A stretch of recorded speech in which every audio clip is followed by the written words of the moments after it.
Hello, friends.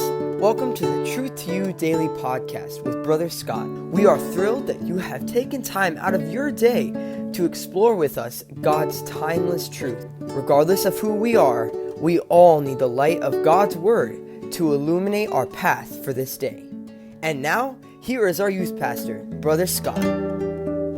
Hello and welcome back to the podcast. It is Wednesday, September the 28th, and because it's Wednesday, that's right, you guessed it, Brother Sam is back with us. I am back and ready to go. Wow, did you bring any jokes today, Brother Sam? I did not. I'm going to have to start doing that. I will try to be prepared next week and bring some kind of a joke for you guys. Yeah, we know our listeners are just rolling out of bed. They're just getting the sleepy out of their eyes, and sometimes they need a little joke. I will brighten your day next week. Okay, all right. Brighten the day.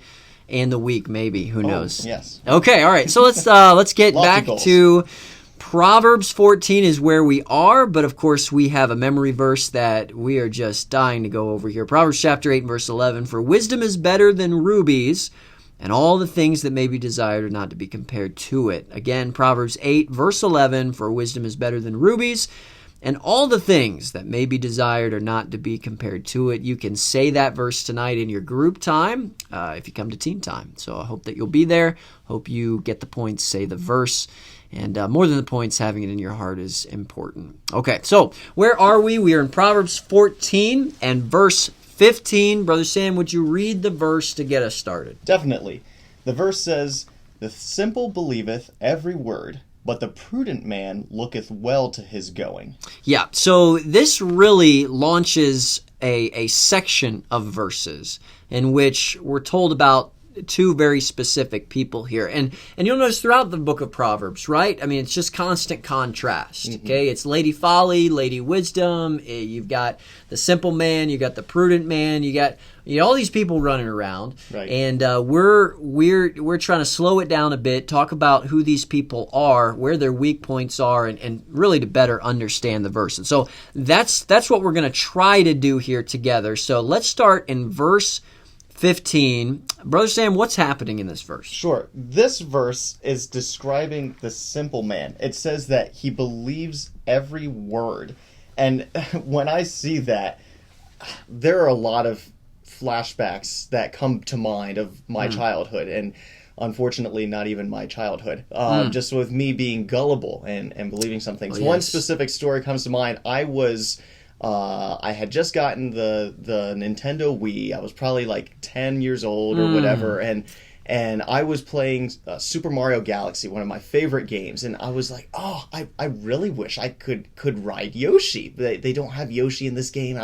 And so I looked it up online, and they were like, well, yes, you can. I was like, oh, this is wonderful. Uh-huh. So I found this guy that had a very detailed outline of going to this certain world, standing in this certain spot, and telling Mario to use this certain key combination on the Wii remote, and I did this for hours. Oh, nice. And I got no Yoshi. And I finally found out through comments farther down the page that this guy was just trolling me. And I might have cried. Wow, okay. It was discouraging, for sure. Oh, my soul. That's yes, at that moment I was yes, definitely. But I was being very simple because I took what that guy said, this stranger on the internet, at face value, and he must be telling me this must be real. Yeah, right. So we all could be guilty of that, and I remember in high school when it was the thing to go around and go up to one of your friends and say, "Hey, did you know Gullible is written on the ceiling?" And I may have done that once. Usually you don't get the same person twice, but at any rate. So what else does this say, though? Okay, so you got the simple man on one hand. He's believing everything. He's just open-minded. He's just giving himself to anything and everything. But it says, "The prudent man looketh well to his goings." So This is the opposite, and the prudent man's really given thought to the way he lives. He's really giving thought to his decision making, and he's looking at the long-term ramifications of a decision. That's in essence what prudent means. It means you're looking down the corridor of time and you're seeing, okay, this situation, this decision I'm making now, and you're seeing what could be the outcome of this decision. It's interesting that you say that, because even just the wording, as you say, prudent man looketh well to his going, I get a visual picture in my mind of somebody that's on a path, on a trail, and they're not looking directly at their feet. Yep. They're looking farther ahead to see what's coming up. Yeah. That I can be prepared for. Right. So we could make a lot of application, right? I mean, there could be a guy who is attracted to a young lady. He's interested, but she's not saved. But man, is she pretty. And man, does she like me. And oh, this just sounds so sweet, but let's get a little further down the road. Exactly. And is this kid coming to church anymore? Maybe they get married, and what does that family look like without the Lord now? Right. So again, we could make application all over the place, but the point is, for the day that we're living today, boy, let's not consider those decisions as just a cheap, flippant thing. Let's not believe everything, but let's be prudent. Let's take the long look. Let's look well to our doings today. So, but then we drop down, because the simple man's referenced again, right, in verse 18. Why don't you lead us there? Sure. So verse 18 begins with just the word saying, the simple inherit folly. That's the first part of the verse. And again, kind of going with almost, in my mind, the whole looking down the corridor of time. Yeah. If you're inheriting something, that's something that's coming in the future. Right. Almost, in my mind, I'm kind of comparing it to almost like your retirement. Okay, what are you getting in the future? This is what this guy's laying up. Oh, sure. And what is that? It's all folly. It's not worth anything. It's fruitless. So, yeah. Not a good situation that this is the fruits of his labor in the long term. No, right. And really, like this could be categorized as like someone who's intentional and who's just unintentional about life, right? Just a free spirit, wherever the wind may take me. But that person, their unintentional lifestyle results in an onslaught of conflict.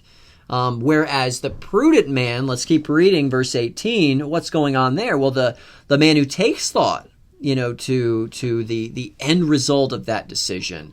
The prudent man, that person is crowned with knowledge. So the prudent man is really rewarded by his ability to watch and learn.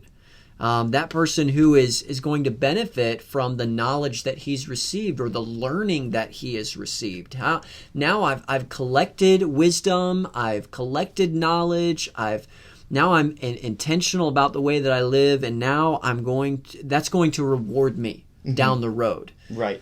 Two different types of rewards here, right? Oh, completely. Yeah. Yeah, I mean, one is just disastrous. Completely different paths. Two people could start on the exact same road and end up in completely different places just by the way they, their lifestyle and how they live each day. Right. And we can all get caught up in wrong things for sure. We can all be blinded when we refuse to follow the Lord. But, Brother Sam, correct me if I'm wrong, the longer we live, the more we see people who just ignore the common sense path. Oh, yeah.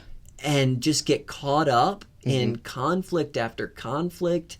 You know what I'm talking about? Oh, yeah, definitely. And you can see it where they get to a point where it's almost difficult for them to make easy decisions. Yeah.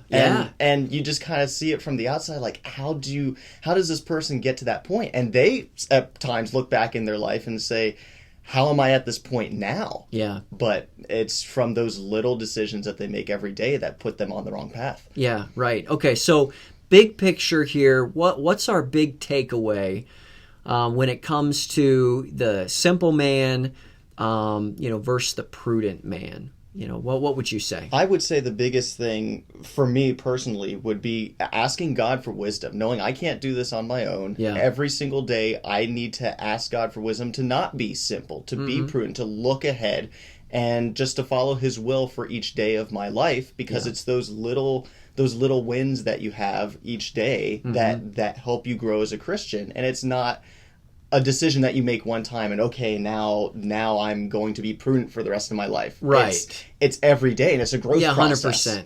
100%. That's such a great point.